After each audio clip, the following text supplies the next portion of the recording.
Shabbat Shalom. Shabbat Shalom. So we have a number of questions that remain open from the tragic events up in D.C. With the killing of Yaron and Sarah, we are left wondering, first, how did it happen? And there are security reviews underway to try and identify that. Certainly we always are checking our own security precautions here at TI to make sure that such tragedies are not able to happen here. There are also questions of why these particular people, and at the moment that seems to be answered as, well, the person just wanted to kill a couple of people who were supporting Israel. Which then leads us to the question that I've seen hotly debated over the last day, unfortunately. Do we count this attack then as an anti-Semitic attack, or do we count this as an anti-Israel attack? The massacre at the Tree of Life Synagogue, of course, many years ago, was clearly an anti-Semitic attack because it was targeting Jews for being Jews because of a conspiracy theory of the Great Replacement ideas. But many have argued, and we're going to have to take this apart, that the attack that happened in DC does not count as anti-Semitic because the motivation of the gunman was to be anti-Israel.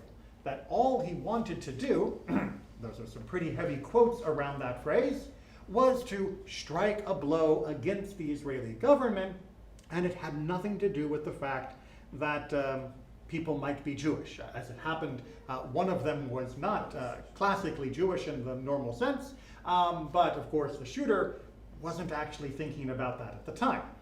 So, how do we answer this question? Can you be anti-Israel without being anti-Semitic? Well, as is true for most things, it depends on your definition. If by anti-Israel you mean you are opposed to some policies of the State of Israel, you are anti-Israel with regards to judicial reforms. Well, there are hundreds of thousands of Israelis that have been protesting for quite some time about those judicial reforms in Israel, and we would not call them anti-Semitic. We might disagree with politics that happen within Israel. There are many people that are anti-Netanyahu, many people that are pro-Netanyahu, many people that are anti-decisions regarding zoning and transportation, people who might be anti some of the other ideas of the current legislation, either recent or current legislation in the State of Israel. But in general, we would not call that anti-Semitic simply because the person disagrees with the policy that the State of Israel has implemented through its democratic process. Yes. But Rabbi, that also would not be anti-Israel either.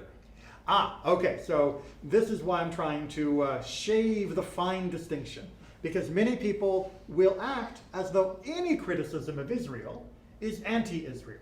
And I have to say, there are many Jews who act as though anything that Israel does must be considered beyond reproach, because if we criticize it, we are being anti-Semitic. And that is not true. There are a majority of Israelis that spend the better part of each day criticizing Israel. It's kind of a national pastime in Israel to be critical of themselves. And we would certainly not consider that to be anti-Semitic. And I agree with you, Aaron, I would not consider that to be anti-Israel either. To be anti-Israel is a particular attitude. To be anti-Israel is to believe that Israel does not deserve to exist. That is being anti-Israel. Now, is being anti-Israel in that way anti-Semitic? Yes. Right? That's a pretty easy question to answer if you think about it for more than 5 seconds. Now, why is it easy to answer? Well, when many people seem to get this wrong. Many people who want to eradicate Israel, to drive the Jews out, to make Israel revert to its indigenous population, to be anti-colonial. These are all terms that are used by many people. Well, the reason why this is anti-Semitic, rather than merely anti a particular government, is because the focus on Israel, on this particular front, seems to be rather particular, rather incisive against one category of people. So the argument usually goes something along the lines that Israel is an illegitimate state because it has no right to exist, that it was created by United Nations fiat after the British Mandate period, and it was displacing the indigenous population, and therefore it should not exist. Now, if somebody holds that as a general principle, that is to say, if they want to actually believe that any state that has ever been founded under those conditions is illegitimate, well, then India is illegitimate. India and Pakistan were founded almost under identical circumstances, being under British control, and then a partition, and then a displacement of indigenous population through a horrible situation. And, well, most people do not say India and Pakistan are illegitimate states. Iraq and Kuwait, the borders that we now know, were created at roughly the same time as Israel, as was Syria and Lebanon along the borders that we now know, as was the country of Jordan on the other side of the Jordan, which was created as well by the fiat of the British Empire and then ratified by the United Nations and other countries. And there are dozens of countries throughout Africa, as well as many of the other countries that are found in Europe, that have had a similar situation, a similar origin story, if you will. And yet, apart from a few partisans in certain places, looking at you, Kashmir, in India and Pakistan's border, for the most part, most people do not deem the entire countries that were created through this process as illegitimate colonial enterprises that need to be dismantled down to their roots, and that anybody who came at some fictional cutoff date has to leave. There's only one country that receives that kind of treatment, and it happens to be the country with a Jewish population. For this reason, we have to say, looks like a duck, quacks like a duck, walks like a duck. It's probably anti-Semitism. If you are really interested in having the long conversation about nation-state building, about what it is to have political borders, about what it is to create a state out of a multi-ethnic situation, about how we examine the different historical trends that have led to different states being created throughout the centuries and millennia, I am down to have that conversation. I love those conversations. I want to talk about how states were created. But if, in the process of that conversation, the only state you believe that is worthy of being dismantled completely and having its population forcibly removed is Israel, you might be an anti-Semite. Because there is a lack of understanding of the universality of Israel's condition. Israel is not, and this might upset a few Jewish people, is not a unique state. It is treated as unique, certainly by the world media, because it gets great attention, and it's treated as unique by many of its opponents, because it allows them to focus on Israel to the exclusion of their own situation, which is often very parallel.